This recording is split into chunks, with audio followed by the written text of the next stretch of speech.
Em 1979, a China invadiu o Vietnã, porque o Vietnã havia invadido o Camboja, cujos governantes eram apoiados pela China. O conflito durou um mês e resultou em dezenas de milhares de vítimas. O exército chinês retirou-se do Vietnã, mas apesar disso, a China reivindicou uma vitória.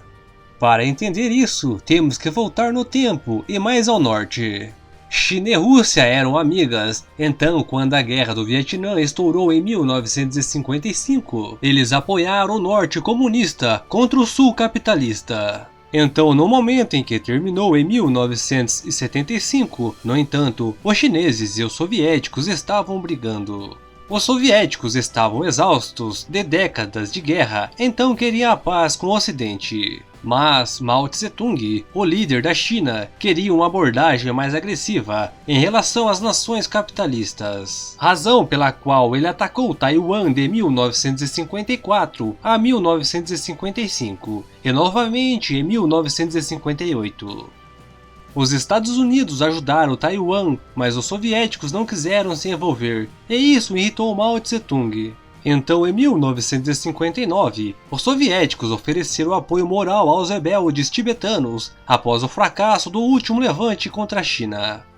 No ano seguinte, Mao Tse-tung e o primeiro-ministro soviético Nikita Khrushchev gritavam um com o outro no Congresso do Partido Comunista Romeno. Ainda assim, eles precisavam um do outro, então mantiveram sua aliança. Então veio a crise dos mísseis cubanos de 1962. Com o foco do mundo em Cuba, a China invadiu e ocupou a província indiana de Aksai-Chin. E sabe o que os soviéticos fizeram? Eles retiraram seus mísseis de Cuba e venderam as armas para a Índia. E para Mao Tse-tung, essa foi a gota d'água. Ele perguntou que tipo de aliado vende armas aos seus inimigos, e as relações sino-russas despencaram. Em 1969, eles estavam tendo escaramuças ao longo de suas fronteiras. Percebendo que não poderia enfrentar os soviéticos e os americanos ao mesmo tempo, Mao Tse-tung começou a cortejar os americanos. E funcionou! O presidente Richard Nixon visitou a China em 1972 e restabeleceu os laços diplomáticos. Os chineses e soviéticos estavam agora engajados em sua própria Guerra Fria dentro do mundo comunista.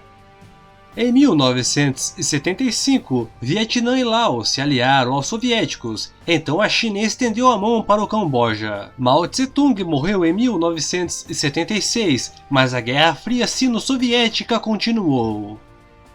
Vietnã e Camboja enfrentaram escaramuças de fronteira desde 1975, então os vietnamitas decidiram acabar com isso de uma vez por todas. Em 3 de novembro de 1978, eles assinaram um tratado de defesa mútua de 25 anos com os soviéticos e invadiram o Camboja em 25 de dezembro. Em 7 de janeiro de 1979, eles tomaram a capital Phnom Penh e expulsaram os seguidores do Partido Comunista.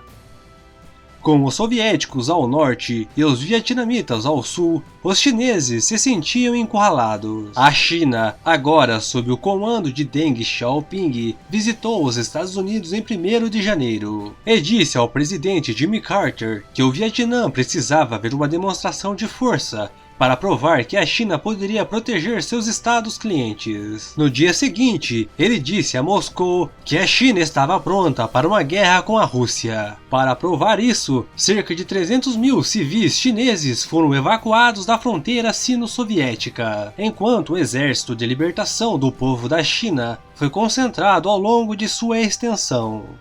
Como justificativa, Deng Xiaoping alegou que os chineses étnicos estavam sendo maltratados no Camboja e que a ocupação das ilhas Spratly pelo Vietnã era ilegal, pois era território chinês. Com centenas de milhares de forças do Exército de Libertação do Povo da China concentradas na fronteira sino-vietnamita, uma invasão limitada foi declarada em 15 de fevereiro. Em 17 de fevereiro, o general Hu Xiou ordenou 200 mil soldados ao Vietnã em 26 equipes de oeste a leste. Seu objetivo era tomar as províncias vietnamitas mais ao norte, mas os vietnamitas estavam preparados. Os chineses batiam ao longo de sua fronteira desde janeiro, então evacuaram suas vilas e cidades do norte, deixaram os chineses avançar e depois mataram com táticas de guerrilha. Os chineses contavam com números superiores, mas não ajudou. Muitos de seus equipamentos estavam desatualizados e poucos tinham experiência em guerra.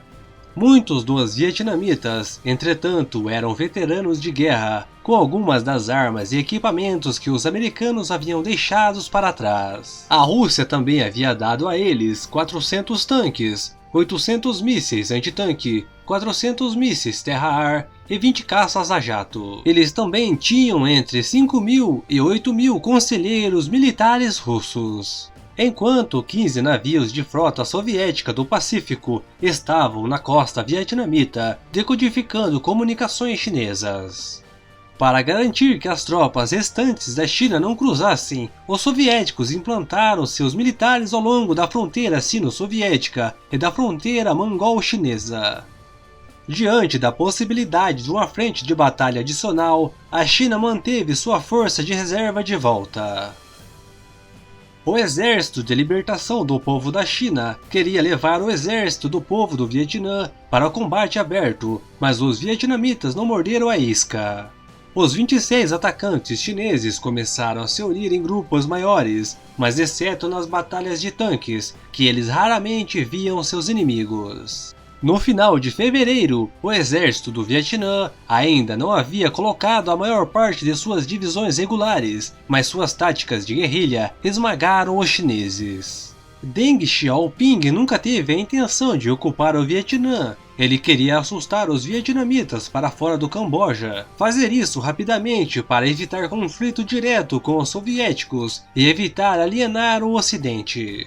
Mostrar que a Rússia não poderia proteger seus amigos, demonstrar o poderio militar chinês e provar ao bloco comunista que eram melhores aliados do que os soviéticos. Mas eles não estavam fazendo nenhum progresso. Para salvar as aparências, Deng Xiaoping afirmou que o exército havia aberto caminho para Hanoi, então seus objetivos foram alcançados e eles poderiam se retirar. Eles fizeram isso em 6 de março e destruíram todas as demais infraestruturas locais que podiam. Prédios, casas, ferrovias e infraestrutura de comunicação foram todos destruídos, empobrecendo ainda mais o norte do Vietnã. 10 dias depois, não havia mais chineses no Vietnã.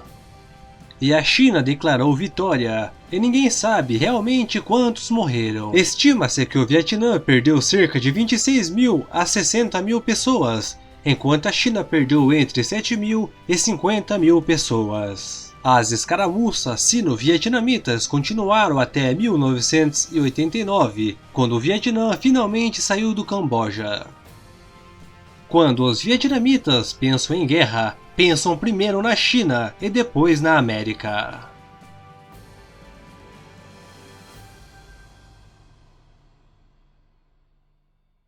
E assim, mais uma vez vou ficando por aqui. Espero muito que você tenha gostado do vídeo e se gostou, não se esquece de deixar o seu gostei, se inscrever no canal e ativar o poderoso sininho de notificações. Dicas e sugestões para os próximos vídeos você pode deixar aqui embaixo nos comentários. Eu me chamo Claudinei e te desejo um excelente dia.